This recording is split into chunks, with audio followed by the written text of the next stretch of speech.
महाराज जी सबकी आत्मा एक है तो मोक्ष किसका होता है महाराज जी? मोक्ष और कल्याण में क्या अंतर है महाराज जी? मोक्ष होता ही नहीं है। जो मोक्ष कहा गया है वो ये बात है कि जैसे हमने माइक पकड़े हमने छोड़ दिया, इसी को मोक्ष कहते हैं। आत्मा को कभी, हमको कभी माइक पकड़ सकता है क्या? ये जड़ शरीर आत्मा को कभी पकड़ सकता है क्या? कभी नहीं। आत्मा ने इसे स्वीकार किया। ये भूल मिट जाना ही मोक्ष है। जो मैं शरीर हूं, ये भाव बन गया, ये भूल मिट जाना ही मोक्ष है। इस स्थिति में भी कभी बंधन आत्मा का नहीं है। इस स्थिति में, अज्ञान की स्थिति में भी कभी आत्मा का बंधन हुआ ही नहीं। त्रिकाल में न पहले था, न अब है, बाद में होगा। जब देखो गोस्वामी तुलसीदास जी लिख रहे हैं बड़ी सूक्ष्मता से, जड़ चेतन ही ग्रंथि पड़ गई। समझ रहे हो? जड़ चेतन ही ग्रंथि पड़ गई, यद्यपि मृषा छूटत कठिनाई। यद्यपि झूठी है, जड़ चेतन की ग्रंथि कभी लगी नहीं सकती, पर छूटत ही कठिनाई, क्योंकि हमने पकड़ रखा है। हमने मान लिया शरीर मैं हूं, हमने मान लिया हमारा परिवार है, हमने मान लिया मैं कर्ता भोक्ता हूं। यही कर्ता भोक्ता भाव जब दिव्य ज्ञान के द्वारा हटता है और ये भाव आ जाता है कि मैं ब्रह्म हूं, तत्वमसि, मैं वही परम तत्व, ये बोध अपने आप से अपने आप का हो गया, मुक्त हो गया। क्योंकि पहले भी मुक्त था, बाद में भी मुक्त रहेगा, बीच में भी मुक्त है। उसने पकड़ रखा, उसको किसी ने नहीं पकड़ रखा। कोई गांठ नहीं बनी, पर छूटत कठिनाई बिना साधना के छूट नहीं सकती है। समझ पा रहे हो? और कल्याण का मतलब है कि जैसे आपकी दुर्गति रुक गई, आप तप लोग गए, जन लोग गए, महार लोग गए, ब्रह्म लोग गए, स्वर्ग लोग गए, उत्तम लोगों को, ये बात है।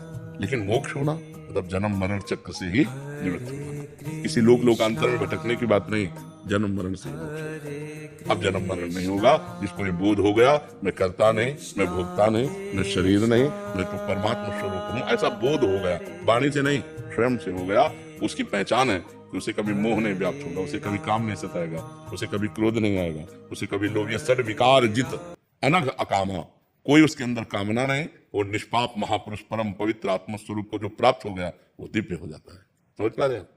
जानवर गधे का उदाहरण दिया, उसको उसका मालिक बांध देता है। पर न, जैसे हम ऐसे सोचते हैं जैसे वो गधा तो ऐसे भाग भी सकता है, ऐसे हम नहीं भाग सकते। मैं खुद परमात्मा हूँ, ऐसा वाणी से अनुभव, ज्ञान से ही अनुभव होगा, भजन से ही अनुभव होगा, भजन से अपने आप से नहीं होगा। भजन जब तक नहीं करोगे तब तक कैसे अनुभव होगा?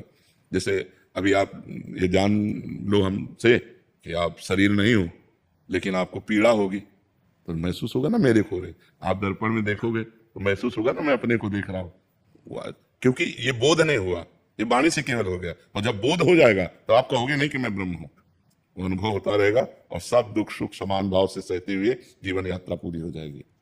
महाराज जैसे हम आपने बता रखा नाम जपते हुए सोना चाहिए, ऐसे मैं स्वतः पर गृहस्थ जीवन में अशुद्ध हो जाते हैं। हाँ, तो नाम जब तो उस समय भी कर सकते। तंद्रा में चलते हैं तो अपने आप मंत्र सफरित होने लगता है, इससे कोई अपराध तो नहीं लगता। जैसे जब अब होश में नहीं हो तो कोई बात नहीं है, होश में जब नहीं है पक्का कन्फर्म नहीं है, जैसे उसमें ऐसा लगता भी है। हाँ, कोई बात नहीं, उसमें कोई बात नहीं। हाँ, उसमें कोई बात नहीं। होश में जब आओ तो राधा वल्लभ से हरिवंश, राधा राधा राधा राधा।